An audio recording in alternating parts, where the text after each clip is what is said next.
Hey, everybody out there. Welcome to this week of Tasting Together. My name is Pat Fahey. I'm a Master Cicerone. I'm also the content director for the Cicerone certification program.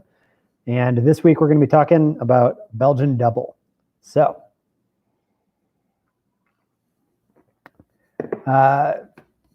always like to start out with a quick intro of what we're actually doing here. Tasting Together is a program we've been running since I think around April, where we get together every week and talk about a specific topic from the general canon of different beer topics. In a lot of cases, we've talked about an individual beer style. Sometimes we've talked about beer and food pairing. Last week, we got together and talked about specifically about strategies for style discrimination if you had to sit on a tasting exam. And if you didn't get a chance to check that one out, definitely recommend taking a look at it. A lot of really useful tips in there, at least I thought so. For any of you who might be new, if this is the first time you hear, one thing I always like to say is please ask questions as we're going through. You're going to have a much better experience if you get any questions that you have answered. And while I won't necessarily take the questions as they come in, I have somebody who's aggregating the questions for me, and I'll make sure that I get to everyone's questions by the time we finish up here. So, before we get started, as always, I do like to go over the schedule of the upcoming weeks. Let's see. Next week, August 19th, we've got Master Cicerone Neil Whitty back. He's going to be doing a session on Munich Helles. And then the following 2 weeks will be me. I'm going to be doing American Porter on August 26th and then German Pils on September 2nd. So if you haven't had a chance to pick up those beers now, go ahead and keep an eye out for them. So like I said, we're going to be doing Belgian Dubbel this week. The one that I picked out is a personal favorite of mine. This is the Trappist Rochefort, the Rochefort 6 specifically. So if you haven't already let us know what it is that you're drinking out there, go ahead and give a shout out. I was considering going with the Chimay Premier, the red cap. I found a bottle of it in the office when I was over there checking some stuff out like last week. I think it might have been like a year and a half old though, so I figured I'd grab a fresh-ish bottle to taste and talk about on this session. Now, when it comes to glassware for the Belgian Dubbel, as is the case with most Belgian styles, there are a variety of different glass shapes that are acceptable, and in a lot of cases, it's going to be up to the brewery to choose sort of what glass shape that they're serving their beers in. Though I would say probably the two most common are either a tulip, which is what I'm going with, or a chalice. I did actually have a chalice here. This is a Koningshoven chalice, so it's the La Trappe brewery. It's a lovely glass. I thought about using it, but I felt like it was maybe just like a little sacrilegious to put a different brand in this glass, especially Belgians are quite particular about serving beer in properly branded glassware. So I figured I'd play it safe and stick with the unbranded tulip for this case. All right. And just because I saw it come in now, I will take this question now about if I had to pick a chalice or a tulip for default, what would you pick? I'm assuming you mean for the style rather than just in general. Anybody who's watched any number of these knows that I drink virtually everything out of these tulip glasses. I think tulip is just an awesome all-purpose glass. For Belgian Dubbel, I would maybe go with a chalice. As far as like differences with respect to the way it comes across with the beer, The tulip is probably going to hold the carbonation a little bit better. The chalice, because of its open shape, is going to release carbonation a little bit more quickly. Also, you'll be able to really get your nose in there and probably be able to smell the beer a little bit better. So, there are some kind of like slight trade-offs, but in all honesty, I think a huge part of it is just the experience of like drinking out of a chalice. In a lot of cases, like glassware and proper presentation isn't always about specifically being able to point to and say like, it affects the head retention this way, and that's why we want to go with the glass. Sometimes it's just a part of creating like a holistic experience. And I do think that there's almost something reverential about drinking beer from a chalice. So I don't know. It's not something I do all the time, but especially if I'm having like a Belgian style and I'm able to match the glassware, absolutely, that's a glass shape that I very much enjoy to drink out of. When I did the Orval session, however many months ago that was, definitely used the Orval chalices that I have. It's just awesome and just a beautiful glass shape. All right. So let's talk a little bit about the history of the Belgian Dubbel style. Excuse me while I drink this. This is delicious. I haven't had this beer in far too long. I don't remember the last time I had it, but it's phenomenal. So Belgian Dubbel, like not all Belgian styles, but like a number of Belgian styles, has its roots in monastic brewing. And monastic brewing has been a feature of continental Europe for centuries. I mean, you can go back to probably 1,000 years and find monasteries that were brewing beer. And traditionally, monasteries would have been brewing beer in part to sustain and provide, beverage and nourishment for the monks that actually lived and worked within the monastery, but also to provide for any thirsty guests that happened to come through the monastery.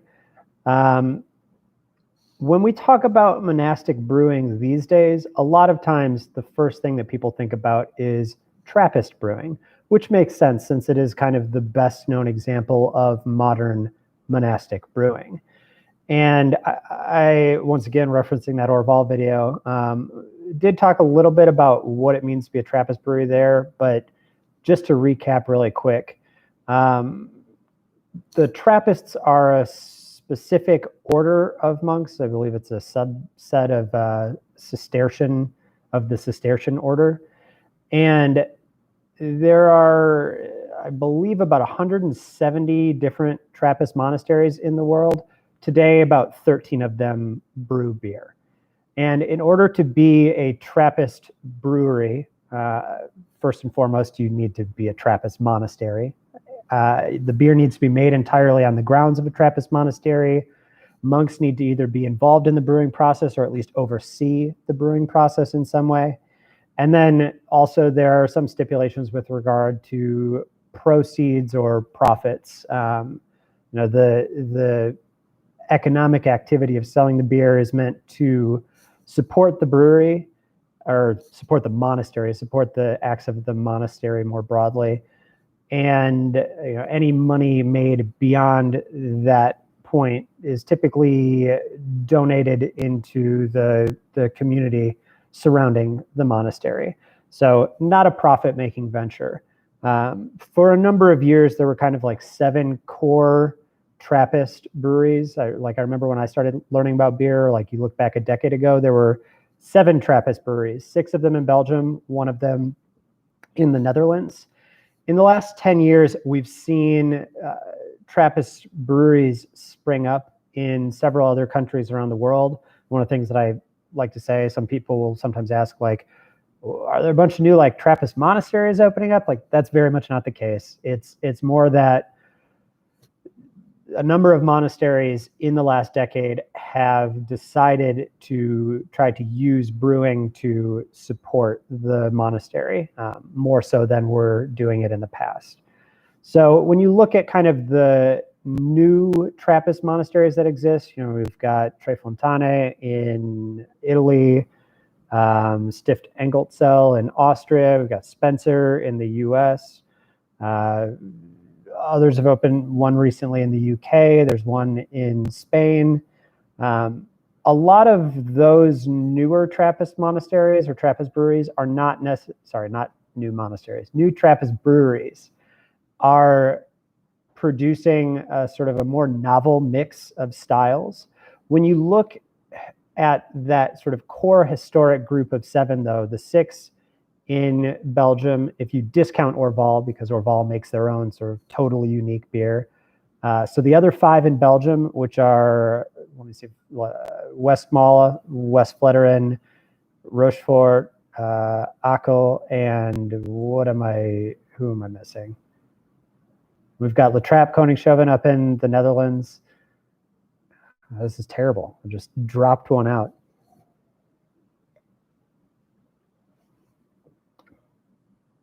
Somebody throw it up in the comments. This is going to kill me. And I'm going to be like, oh my God, of course. What did I drop? Chimay, duh. Chimay, only like the biggest and largest producer of Trappist beer. Cool. And the other one that I said I was going to drink. So yes, the 5 in Belgium outside of Orval, Chimay, Akel, Rochefort, West Vleteren, Westmalle, and then La Trappe up in the Netherlands. Those 6, which were kind of the more historic group of Trappist breweries, all tend to produce relatively similar mix of styles and produce these very classic, what are sometimes referred to as the Trappist or Trappist and Abbey ales of Belgium.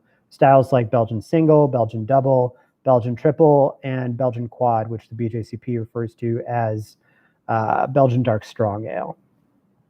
So one of the things that I think is really interesting is, while monastic brewing does have this really long history, these Trappist breweries aren't nearly as ancient as the practice of monastic brewing is. I believe the oldest of the 13 in existence today is Westmalle, and that opened, I think, in the mid-1830s. And similarly, the styles that we associate with these breweries aren't even that old. I think people look at monastic styles and are like, these styles have been around for hundreds of years. The oldest of those core monastic styles is Belgian Dubbel, and I believe the first Belgian Dubbel that we know of being produced historically was produced also by Westmalle in the mid-1920s. So, as a style, the style is only about 100 years old, which is still pretty old. It's got definitely, it's got several decades on something like American IPA, but I think people think of these styles as being very, like, almost ancient, dating back to the Middle Ages. And in truth, well, monastic breweries then would have been brewing dark ales. They didn't necessarily resemble the beers that we think of today as Belgian Dubbel.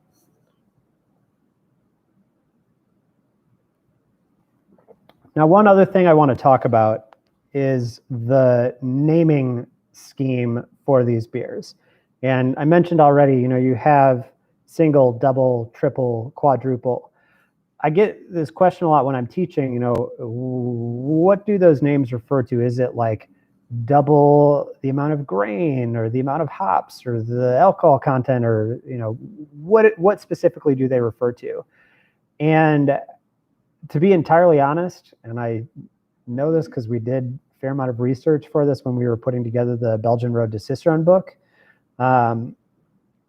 we don't know exactly where this naming convention came from. We don't know what gave rise to it. What we can say is that there isn't anything multiplicative about stepping from one style to the next. Double doesn't have twice as much anything as single does.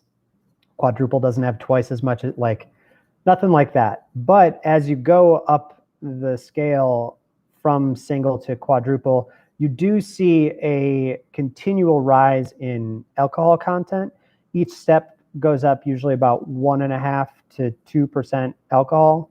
So if I remember right, I think single is like 4.8 to 6%, double is like 6 to 7.6, triple is 7.5 to 9.5, and dark strong is anywhere from 8 to 12% alcohol content. So you do see the alcohol content going up as you go up the scale. Additionally, there's sort of like a flip-flop in color and flavor characteristics. In that single and triple are both pale beers, and so you see sort of like lighter fruit characteristics associated with those two, whereas double and Belgian dark strong or Belgian quad are both dark, and you see flavors of dark and dried fruit and maybe caramel and even sometimes chocolate type notes in those beers that you don't see in the others. And I think that is all I want to say about the history of these styles. But if anyone has other questions about the history of these styles, feel free to ask.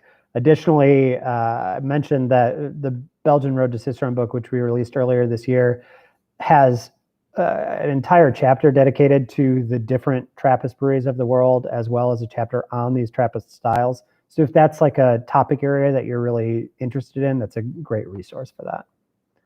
So let's talk a little bit about, let me actually top up a little bit. Let's talk a little bit about the ingredients used to brew Belgian Dubbel. So one of the things that I've always thought is really interesting about this style is that while it can be made with dark malt, it usually does not contain any dark malt. Some brewers will use maybe a little bit of Munich malt or maybe even some kind of crystal malt to give it color. But in general, most traditional Belgian brewers will produce this style using a base of Pils malt. And then to give it its color, they're going to use dark candy sugar, which is just kind of like a caramelized, either solid sugar or in a lot of cases, a caramelized sugar syrup. And as is the case with a lot of Belgian styles of beer, one of the reasons that they use sugar is, if you don't know what sugar does when it's added to beer, counterintuitively, it gives you a drier, less sweet finished product. Adding sugar during the brewing process, sugar is fully fermentable by yeast versus something like malt, which contains some simple sugar, but also some longer chain sugars and proteins and other compounds that are going to be left behind that yeast are not going to be able to consume. When a brewer uses sugar or corn or rice or any source of very simple sugars, they end up producing a beer with a little bit less malt character and a little bit lighter body, a little bit drier character overall. And that's very, very common in Belgian brewing. So with this style of beer, they're using a dark sugar to give it that sort of dry character while also providing all of that dark and dried fruit character and potentially also notes of caramel or chocolate or other sorts of things. In terms of hops that are used, it doesn't matter that much, to be entirely honest. The brewers are going to use either continental hops or English hops, but there's typically little to no, and I would go closer to no hop flavor and aroma present in these beers, and just barely enough bitterness to sort of balance out any sweetness that is present. So yeah, when it comes to hopping is low, and the varieties are not that important, though brewers would be likely to use hop varieties that were easily available or easy to source in their local region. Another note on these beers, and one thing you kind of always have to watch out for in Belgian brewing is spicing. This style does not require spices. Spices are not necessarily even common in this style, but excuse me, the carbonation is high. But I bring it up in part because this beer specifically is spiced with coriander. It's spiced at a very low level. Honestly, I know that there's coriander in this beer, but I don't really even pick it out in this one. In the Rochefort 10, I would say it's a little bit more pronounced, it's a little bit more prominent there. But so spicing can be used, but is typically not used. And if it is used, very subtle background component of this style. So outside of the malt flavor, and really not the malt flavor, but the flavor provided by that dark candy sugar, the other huge driver here, and the ingredient that drives the flavor of most Belgian styles of beer, is the yeast. These types of beers are going to be fermented with a yeast strain that is highly characterful. Typically produces very high levels of esters, phenols, potentially fusel alcohols as well. So in the ester portion, you get maybe fruit flavors of banana or pear or apple.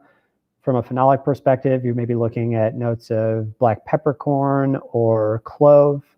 Fusel alcohols can range in a bunch of different directions, but sometimes you'll find ones, especially at lower levels, that are maybe like perfumey or rose-like in character. If they get to be high or intense, you might find them veering towards kind of like solventy, but at least in well-made examples of the style, it should never go in that direction. So to talk specifically about the flavor of the style and the flavor of this one that's in front of me, this style is really like it's built on this very nice interplay between the flavor characteristics that we get from the dark candy sugar and the flavor characteristics driven by the malt. So unlike the dark candy sugar side of things, at least in this one, I'm getting a lot of like caramel, raisin, almost like rummy notes, like rum-soaked raisin, other kind of dark dried fruit characteristics, dates, figs, a little bit of like a burnt caramel character.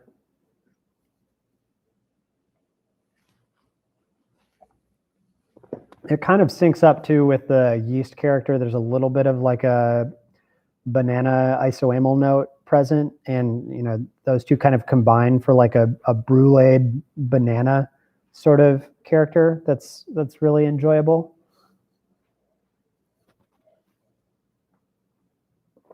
Phenolic notes are pretty light on this beer. It's got like a light peppery note to it, but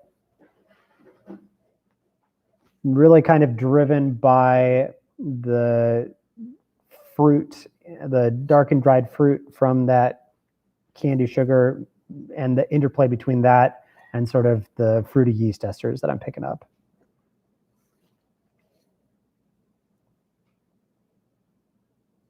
A couple other notes on the beer.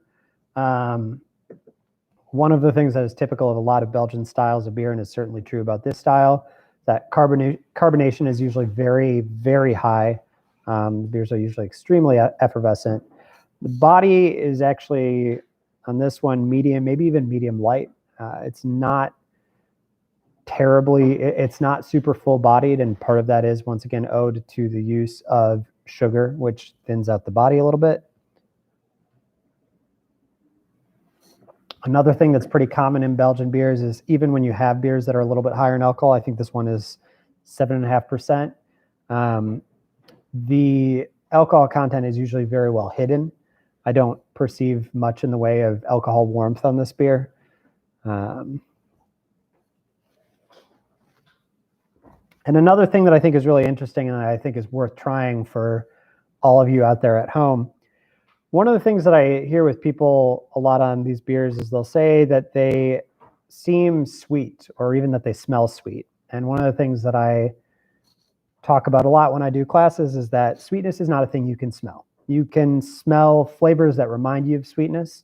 In the case of this beer, things like caramel, raisins, prunes, figs, all of those are sugar-containing things. So when we smell them, our brain goes, oh, this thing is going to be sweet. And that linkage is so strong that even in the absence of actual sugar, when we taste them, we still get an impression of sweetness from drinking the beer.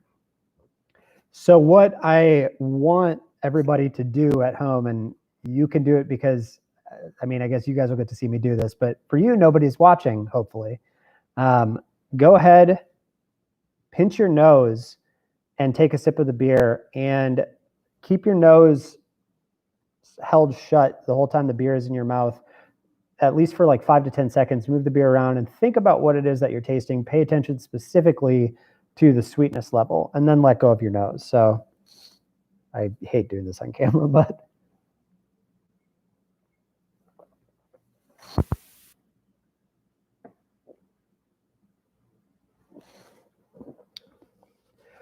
and what you will likely find is that while you have your nose plugged, you're not actually going to perceive very much in the way of sweetness. The reason being that there typically is not very much sweetness in these beers. They're usually very dry.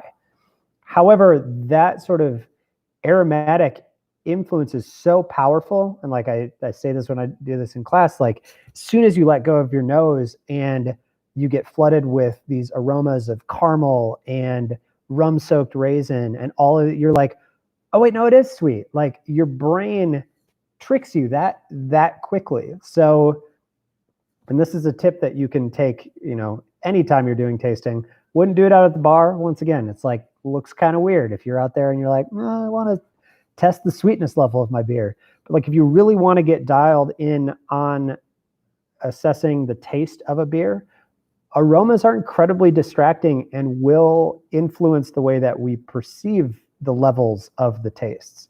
So the best way to really accurately assess the level of a given taste is to cut our aroma out. And the best way we can do that is to plug our nose while we're tasting. Yes, be careful about swallowing, especially swallowing while your nose is plugged. It might make your ears pop. So, all right. So the last thing that I had on here is talking about pairing. And, kind of a common adage in beer and food pairing is that, like, when in doubt, go Belgian. A lot of times Belgian beers work really well in a wide variety of different pairing contexts, and Belgian Dubbel, I think, is a great example of that. And one of the reasons is that, think of it kind of in the same vein as something like brown ale or porter or stout, where it brings some of those kind of like darker, once again, they're not malt notes necessarily here, but I'm going to call them, they're like dark malt flavors, the kind of toasty and caramel type tones. So it brings those notes to the pairing. But in addition to that, there are sort of two extra things that this beer has going for it. One, it has the really, really high carbonation that's going to help make it really good at cutting through anything fatty or rich. And two, it also has all of this other fruit character that's going to add potentially additional layers to the pairing and make for a really interesting or really nuanced pairing. So like, I think of this as going especially well with, seared meats, especially gamier meats. But anything like duck or steak, rabbit, lamb, venison, any of those meats works really well with this. Also, even white meats, if you're able to get some amount of caramelization in there, like I think like say you like spatchcock or butterfly a chicken and roast it so that it just has like really crispy, well-cooked skin, like that's going to play really nicely off of the caramel notes that are present in this beer. And once again, any fat present in any of those preparations will be totally cleaned up by the really high level of carbonation present. Other things, beef stews, carbonade flamande, which is the kind of Flemish beef stew that is almost the national dish of Belgium, is a great pairing with this. Peking duck, I think, would be absolutely phenomenal. I remember when I had the opportunity to visit China last fall, we stopped at a restaurant for Peking duck, and they didn't have any double on the menu, but they had a Dunkel's Weissbier, which from a flavor perspective, definitely has some significant overlap with this style, and they just married up so nicely. So I feel like this, if anything, would work even better. Different kinds of sausage, especially if it's like a gamier sausage, would be really nice. But this is such a good food beer. It works well in so many different contexts. And yeah, I know I've thrown just meat out for this, but I think similarly with vegetables, if you like in a vegetarian context, I think of things that once again incorporate caramelization. So if you have vegetables that have either been grilled or heavily or roasted at a high temperature in the oven and have developed some sort of caramelized sweetness, I think those flavors could play really nicely with this sort of beer.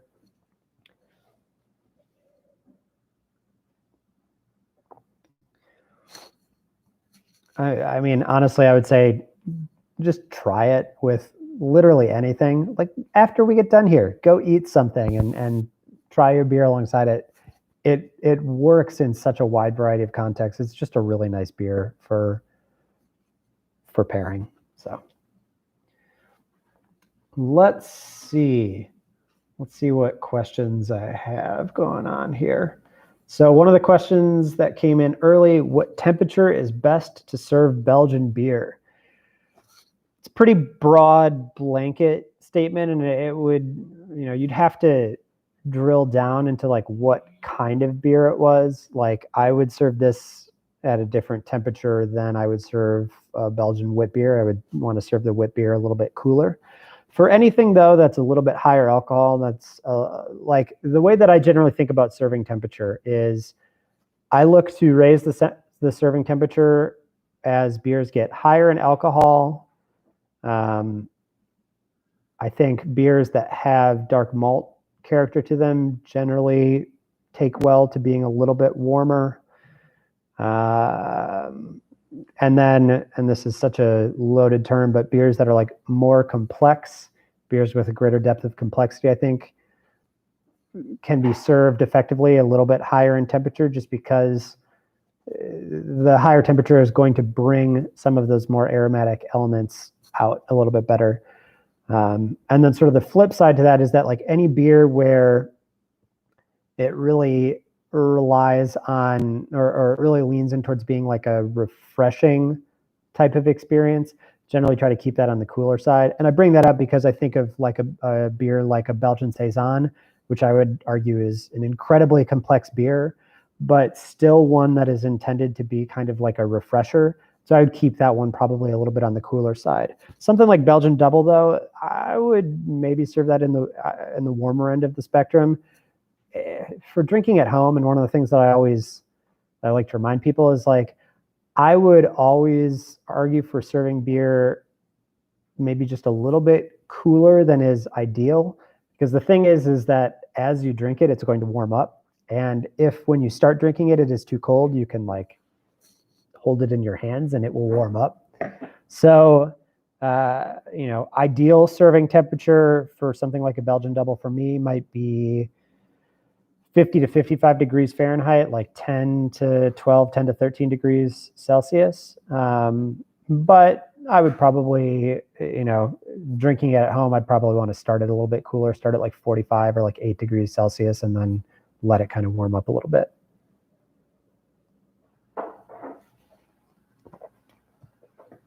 Let's see what else.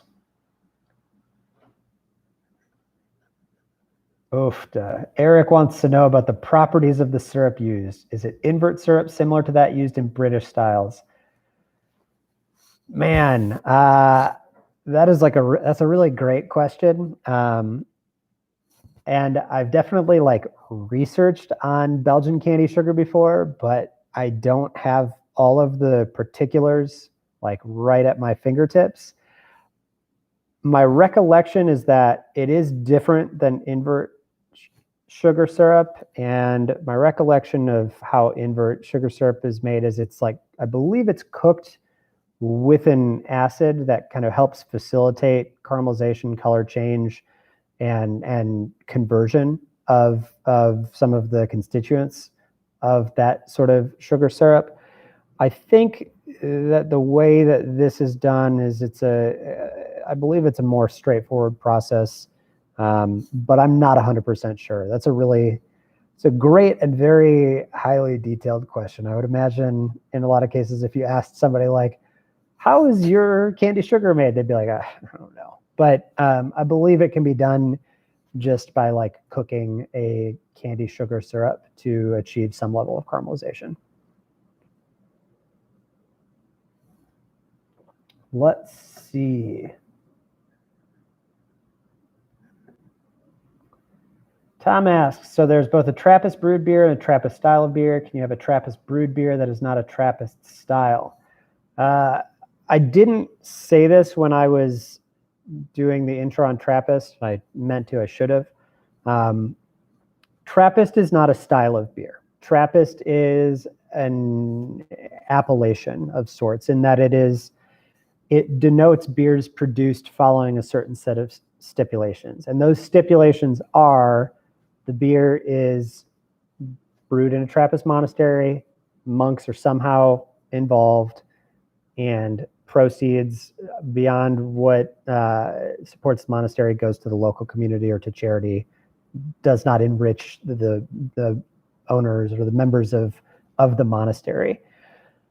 Outside of that, there are no stipulations in terms of what the beer needs to be. So, and it can be confusing for sure, because I believe the BJCP group for this group of styles is like Trappist ales or Trappist styles. They're not Trappist styles. They're styles that traditionally have been made by Trappist monasteries. You can have secular breweries producing a Belgian double or a Belgian triple. You can have a Trappist brewery making an IPA. I believe Spencer, the Trappist brewery here in the US, has made like a Trappist IPA and a Trappist Fest beer and a Trappist Imperial Stout. So there's no such thing as a Trappist style of beer. But if you hear somebody talk about Trappist styles of beer, they're usually referring to this group of Belgian beers: Belgian single, double, triple, and Belgian dark strong. And the reason why they sometimes get termed Trappist styles is because a lot of them originated from Trappist monasteries. Hopefully that sort of clears that up or clarifies a bit. But I agree, like the way that they're named, especially within BJCP and like the way they're talked about, is a little bit confusing.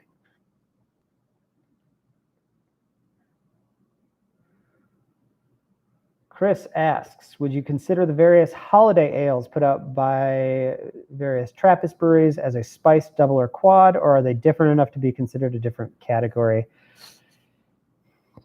Here's the thing about styles when it comes to Belgian beer is that like Belgian brewers by and large do not subscribe to the idea of beer styles. In fact, in some cases, when you try to talk to Belgians about beer styles, they're like, beer styles don't exist. Like I make the beers that I make. The way that we group Belgian styles is to a large extent based on writing that Michael Jackson did whenever the beer writer, Michael Jackson, whenever he wrote Great Beers of Belgium, and I don't know when he first wrote that book. I would imagine it was probably sometime in the 80s, maybe early 90s.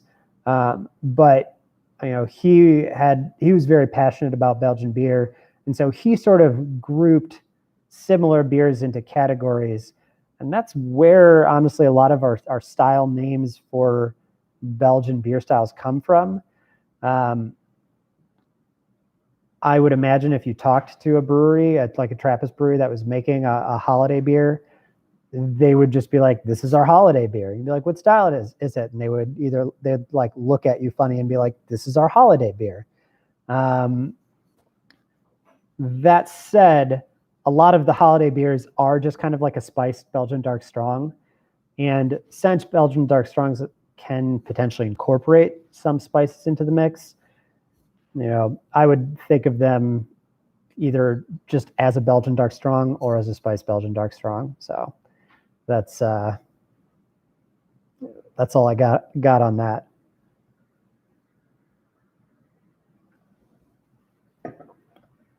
Ken wants to know, besides the alcohol, can you go over some of the key differences between a double and a dark strong? It's largely the alcohol and the things that come along with it, to be entirely honest. So Belgian Dubbel, dark in color, 6 to 7.5% alcohol-ish. Belgian Dark Strong, dark in color, 8 to 12% alcohol-ish. Similar recipes, though obviously a lot more ingredient going into the Belgian Dark Strong to achieve that higher level of alcohol. So when you look at the characteristics of those styles against one another, yes, you see higher alcohol in the Belgian Dark Strong. You also see higher level of overall intensity, just like the level and amount of flavor is more intense. One thing anecdotally I can say is that I feel like a number of Belgian Dark Strongs will sometimes exhibit a little bit of like a licorice-esque character, but I would not stake that as like a, oh, like look for this licorice character, that means it's a Belgian Dark Strong versus a Belgian Double. In a style discrimination exercise, trying to tell the difference between the two, I would be looking pretty much exclusively at alcohol content and overall intensity.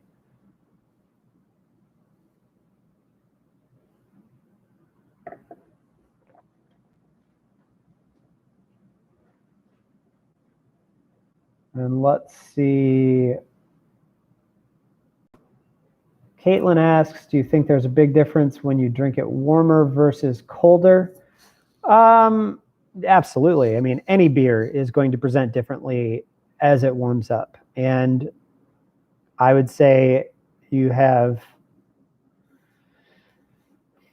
a few different effects happening as that occurs. One thing, and it doesn't occur necessarily in a predictable way, and it occurs differently with different tastes, but the way we perceive levels of tastes changes as temperature changes. Ask anybody who's ever made like a slushy beverage or like ice cream or anything, taste melted ice cream sometime. For those desserts that we serve really cold, they have a tremendous amount of sugar in them, because in order for them to taste, our ability to taste sweetness diminishes as temperature goes down. And so in order for us to taste them still as sweet, you have to put a huge amount of sugar into them. And it's not simply like a deadening effect. It's not that like you just taste everything a little bit less as it gets colder.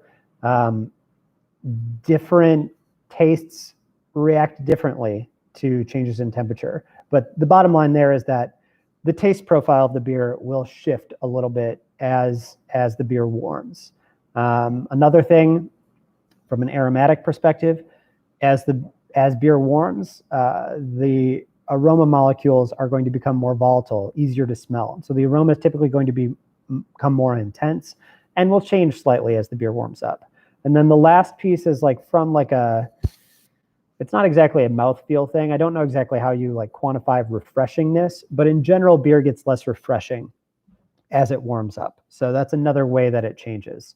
So yeah, regardless of the style of beer that you're drinking, the way that the beer comes across, the way you perceive the flavors is going to change as the temperature of the beer changes.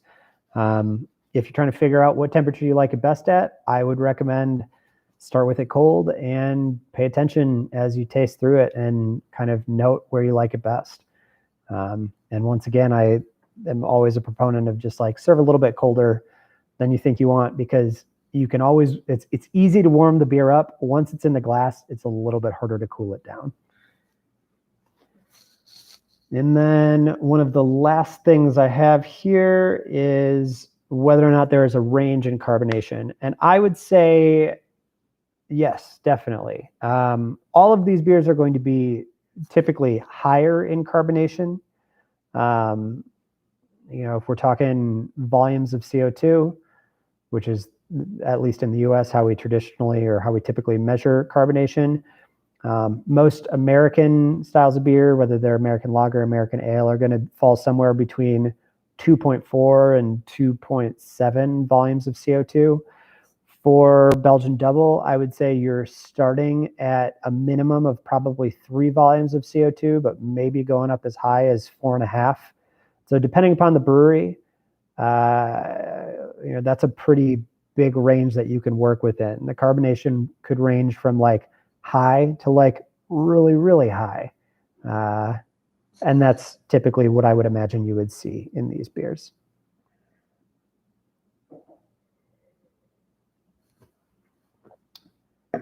And I think that's the last question that I have in here. I see one other one in here that I'm going to take just because I feel like it's a great way to close. That's Frank asking, if a Trappist monk blesses your brewery, can you sell Trappist beers? Apparently saw it on a TV show. My understanding is that is absolutely not the case. If you do have a Trappist, if the double that you're drinking happens to be a Trappist example, you look, it'll carry this I can't even point, this hexagon symbol that says authentic Trappist product. That is a trademarked thing, and the ability to put that on your labels is regulated by the International Trappist Association. They bring in, they exercise control over who the members of that organization is. And once again, the primary the first thing that's always cited for a Trappist brewery is that the beer has to be made on the grounds of a Trappist monastery.